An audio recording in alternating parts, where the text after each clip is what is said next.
Schauen Sie in Ihren Kalender. Heute ist Dienstag, der 3. März. Es ist genau 19 Uhr. Draußen herrscht die heimtückische, klirrende Kälte des März. Sie kommen von der Arbeit nach Hause. Ihre Jacke hängt noch auf dem Stuhl. Im Wasserkocher kocht Wasser. Im Fernsehen laufen die Nachrichten. Und genau in diesem Moment ist alles vorbei. Es gibt keine Explosion, keinen Bombenangriff. Sie hören auch keine Sirene. Ihr Partner dreht den Wasserhahn in der Küche auf und es ertönt nur ein kurzes Zisch von einer Millisekunde. Und dann ist kein Wasser mehr da. Zuerst geht das Licht des Fernsehers aus, dann verstummt das leise Summen des Kühlschranks, das Sie sonst immer hören. Und das Schlimmste, das WLAN-Symbol Ihres Modems verschwindet. Sie gehen zum Fenster und sagen, die Sicherung ist durchgebrannt oder der Strom ist ausgefallen. Als Sie die Vorhänge zurückziehen, fühlt es sich an, als würde Ihnen das Blut aus den Adern gezogen. Was ist das? Nicht nur Ihr Haus, sondern die ganze Straße, die ganze Stadt Berlin, Frankfurt bis zum Horizont ist in pechschwarze Dunkelheit getaucht. In diesem Moment ist es zu spät und Ihr Leben zieht wie ein Film vor Ihren Augen vorbei. Dann sagen Sie sich, sind das die 72 Stunden nach dem Blackout? Ja,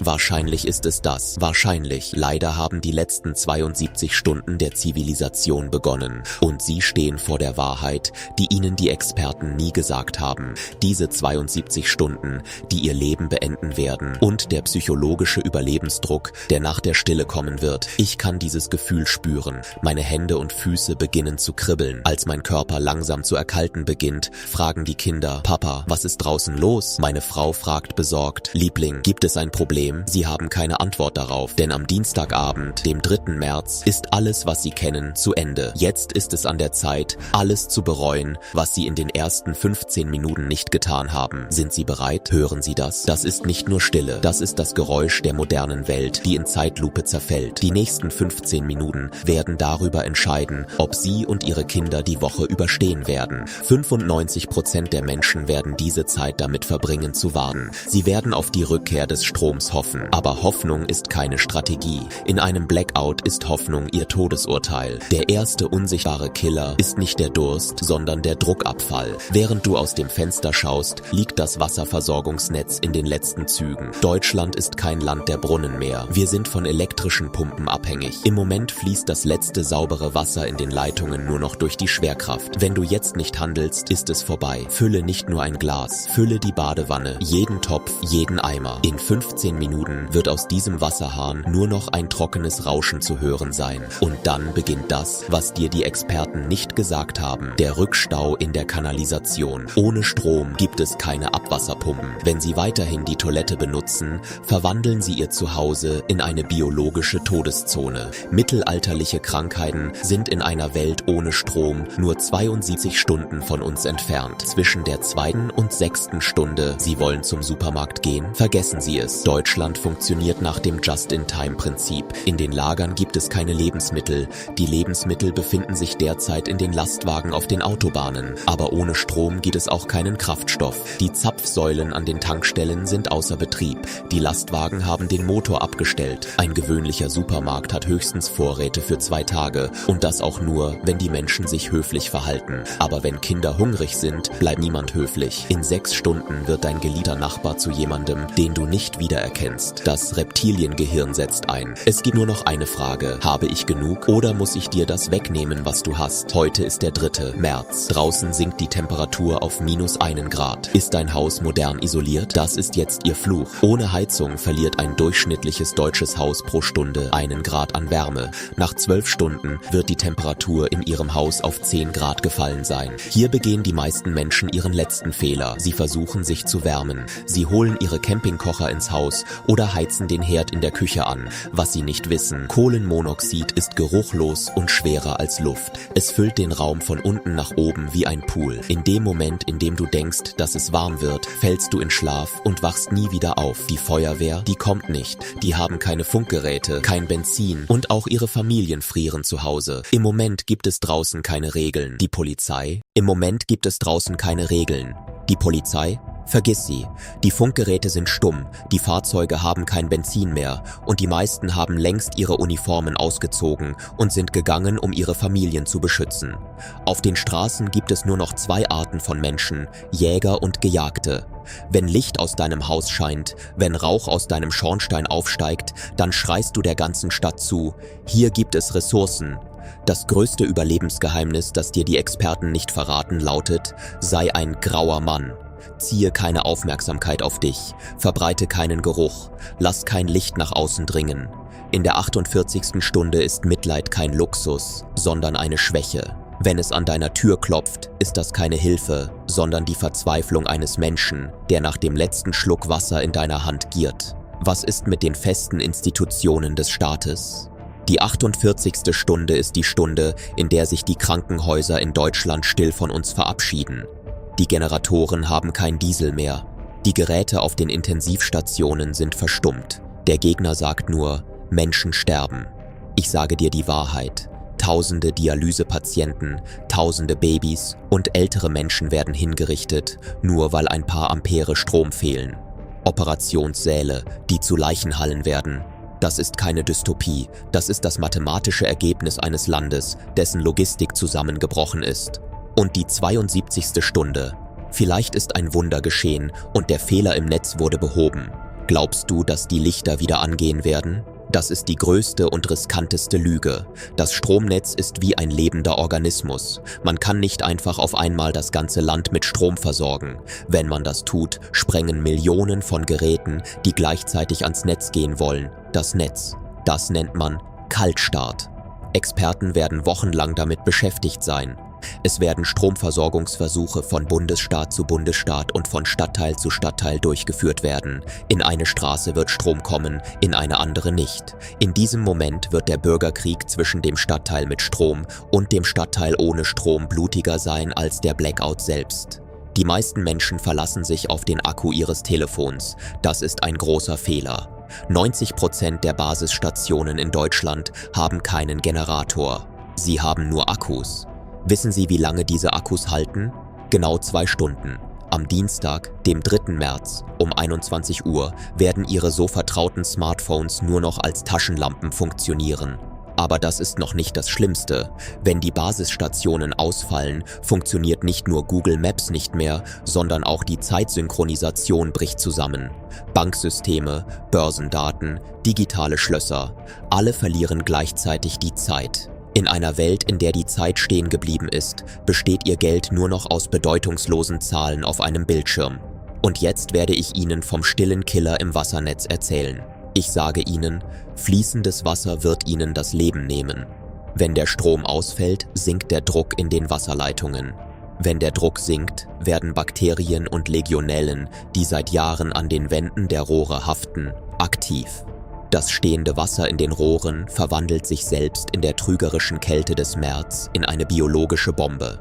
Selbst wenn der Strom für einen Moment wieder da ist und Sie den Wasserhahn aufdrehen, trinken Sie dieses Wasser nicht und waschen Sie sich nicht damit.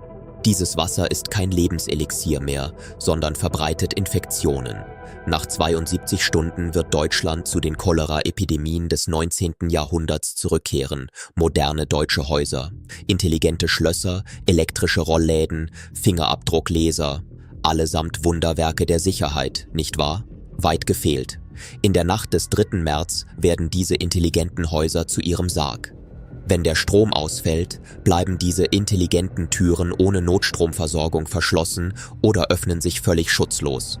Wenn Ihre Rollläden geschlossen sind und es im Inneren zu einem Brand kommt, gibt es keinen Fluchtweg aus Ihrer luxuriösen Wohnung, in Ihrem eigenen Zuhause gefangen zu sein. Das ist die größte Falle, die Ihnen die moderne Welt gestellt hat. Und hier ist die düsterste Möglichkeit, von der niemand spricht. Es handelt sich nicht um eine Störung. Wenn ein Blackout eintritt, werden alle Verteidigungsmechanismen des Staates blind. Nach 48 Stunden, wenn Radarsysteme und Grenzsicherungen versagen, wird die Bedrohung von außen nicht nur dunkel sein. Inmitten des Chaos werden Sie nicht wissen, wer aus welchem Grund an Ihre Tür klopft. Der Schatten vor Ihrer Tür in dieser Nacht ist vielleicht nicht nur ein hungriger Nachbar. Kommen wir zu den berühmten Fluchtplänen. Alle singen das gleiche Lied. Wenn die Stadt untergeht, gehe ich aufs Land. Dort bin ich sicher. Seht mal, Freunde, öffnet die Datei und notiert euch diese Tatsache. Dominoeffekt. Wenn ihr versucht, aus der Stadt zu fliehen, werden die Autobahnen zu Stahlfriedhöfen. Warum? Weil am Dienstag, dem 3. März, um 22 Uhr diese luxuriösen Elektroautos e.V. aufgrund ihrer begrenzten Reichweite mitten auf der Straße stehen bleiben werden. Es gibt keine Abschleppwagen, die sie abschleppen könnten und keine Steckdosen, die sie mit Strom versorgen könnten. Deutschlands berühmte Autobahnen werden zum größten Parkplatz der Geschichte. Die Ausfahrten aus den Städten wurden versiegelt. Und was ist mit den Dörfern, denen sie vertrauen? Das ist die Wahrheit, die niemand laut ausspricht. Ich werde Ihnen noch eine weitere Wahrheit verraten, die niemand flüstert. Nach einem 72-stündigen Blackout ist die eigentliche Gefahr nicht die Dunkelheit, sondern die Fake-News-Pandemie. Wenn die Radios schweigen, das Internet ausfällt und auf den Straßen Lügen wie „das Wasser ist vergiftet", „die Armee wird die Stadt bombardieren" oder „Lebensmittel werden nur in diesem Stadtteil verteilt" verbreitet werden diese Lügen mehr Menschenleben kosten als Waffen. Die Menschen werden sich aus Angst gegenseitig niedertrampeln. In dieser Nacht wird nicht der Hunger ihr größter Feind sein, sondern die Panik. Ich spreche vom Überlebensprotokoll des Kommissars, spezial für den 3. März. Meine anderen Videos sind miteinander verbunden.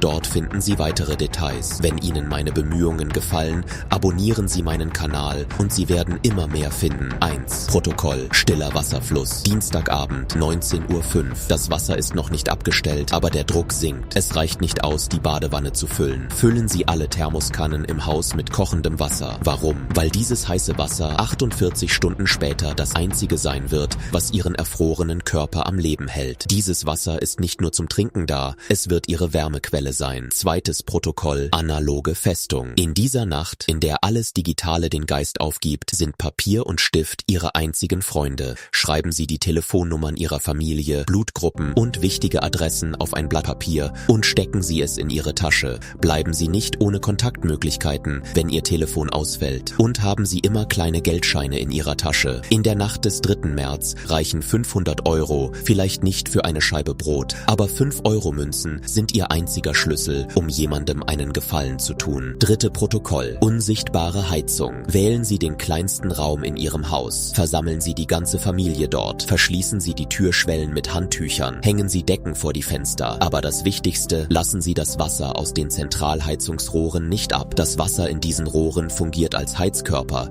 der die letzte Wärme im Haus speichert. Machen Sie niemals offenes Feuer im Haus. Der stille Killer Kohlenmonoxid tötet schneller als der Märzwind, der unter der Tür hindurch weht. Nicht zu vergessen, wenn eines Abends um 19 Uhr plötzlich die Lichter ausgehen, ist Ihr Kühlschrank kein Schutz mehr, sondern eine Bakterienfabrik. Die ersten 4 Stunden fassen Sie den Kühlschrank nicht an. Halten Sie die Kälte im Inneren. Erste Maßnahme: verzehren Sie ab der 4. Stunde zuerst die Milchprodukte und Wurstwaren. Sie werden Ihre ersten Verluste sein. Sagen Sie bloß nicht, das esse ich morgen früh. Denn morgen früh werden Sie diese Lebensmittel ins Krankenhaus bringen. Und in dieser Nacht wird Sie kein Krankenhaus aufnehmen. Strategische Reserve. Konserven und Trockenfrüchte sind Ihre Goldreserve. Warten Sie mindestens 48 Stunden, bevor Sie sie anrühren. Isst zuerst die Lebensmittel, die zuerst verderben. Gefrierfalle. Der Tiefkühlschrank hält 24 Stunden lang. Wenn das Auftauen begonnen hat, versuche nicht, das Fleisch wieder einzufrieren. Koche alles in einer großen Pfanne und iss es sofort. Vergiss nicht, bei einem Stromausfall stirbt man nicht an Hunger, sondern an einer Lebensmittelvergiftung durch verdorbene Lebensmittel. Es gibt keine Medikamente, keinen Arzt, nur Sie und die Krämpfe in Ihrem Magen. Treffen Sie Ihre Wahl. Entweder Sie kontrollieren Ihre Lebensmittel oder die Lebensmittel kontrollieren Sie. In Deutschland werden die meisten Häuser mit Erdgas beheizt. Selbst wenn der Strom ausfällt, können die Gasleitungen noch eine Weile, bis der Druck abfällt, funktionieren. Daher ist mein Ratschlag: Kochen und Verzehren technisch umsetzbar. Aber wenn du einen Induktionsherd benutzt, wenn dein Herd ein Touchscreen ist und der Strom ausfällt, überlege dir schon jetzt, wie du das Fleisch kochen willst. Wenn du keinen Gaskocher hast, ist der Schatz in deinem Gefrierschrank nichts weiter als Müll. Liebe Freunde, bevor ich zum Ende komme, muss ich noch etwas sagen. Wenn Ihre Smartphones verstummen, werden Sie die Flüstern Ihrer Großväter hören. Die moderne Welt hat Ihnen gesagt: ohne Steckdose kein Leben. Ich sage Ihnen, wo Erde ist, ist Hoffnung. Hier sind die uralten Geheimnisse,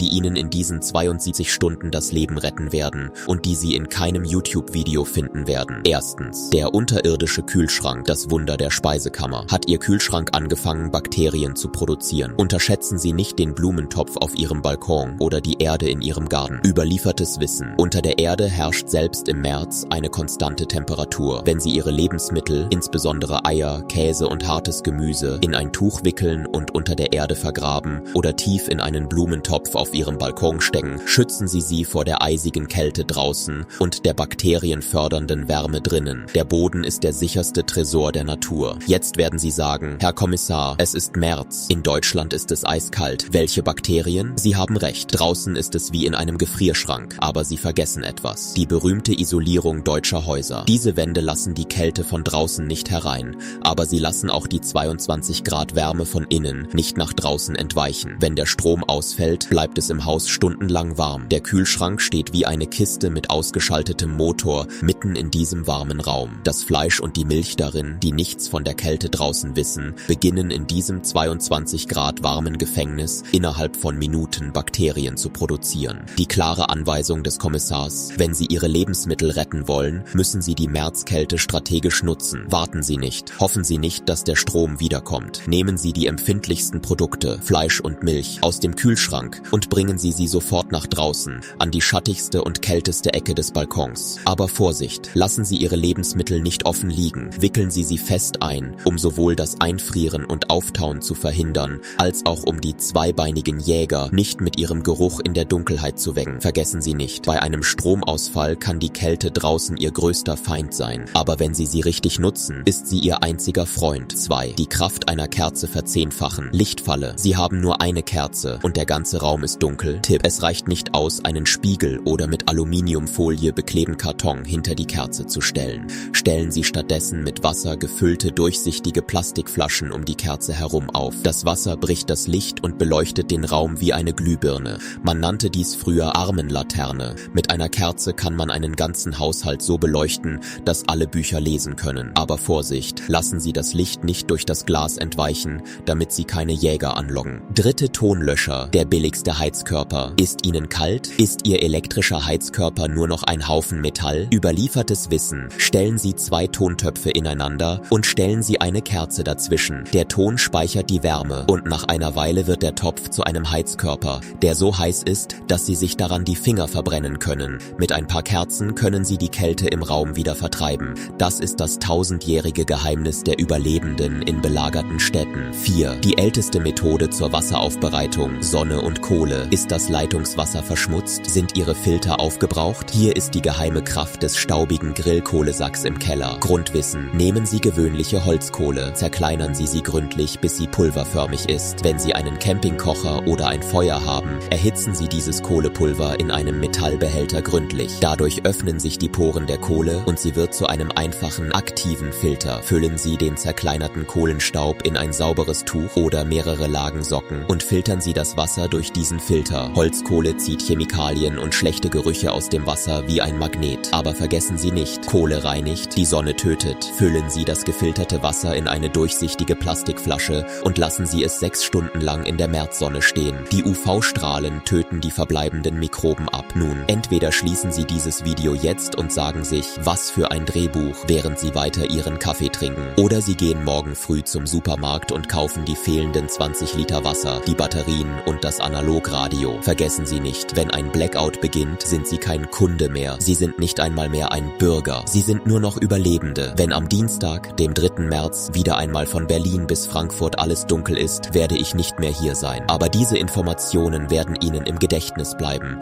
Das war ein Test-Blackout-Video. Ich hoffe, ich habe Ihren Überlebensinstinkt geweckt, wenn Sie bis hierher gekommen sind. Abonnieren Sie den Kanal und schreiben Sie in den Kommentaren, dass Sie den Kommissar unterstützen. Dann schreiben Sie mir in den Kommentaren Folgendes: Wenn Sie 72 Stunden lang ohne Strom, Wasser und Kontakt zur Außenwelt wären, was wäre dann das Schwächste in Ihrem Zuhause? Schreiben Sie Ihre Ängste hier auf, denn wenn man sie teilt, werden sie kleiner. Senden Sie dieses Video an Ihre Liebsten. Es ist Ihre Aufgabe, sie zu warnen, aber Ihre Rettung hängt von Ihrer Vorbereitung ab.